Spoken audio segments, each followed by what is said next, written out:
இனிக்கும் வாழ்விலே என் சொந்தம் நீ, எனக்குள் வாழ்ந்திடும் என் தெய்வம் நீ.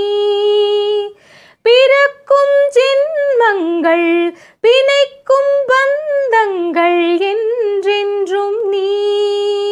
இணைந்த வாழ்வில் பிரிவும் இல்லை, தனிமையும் இல்லை.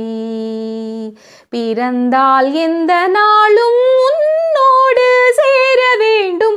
பூவண்ணம் போல நெஞ்சம் பூபாலம் பாடும் நேரம் பொங்கி நிற்கும் தினம். எங்கெங்கும் இன்பராக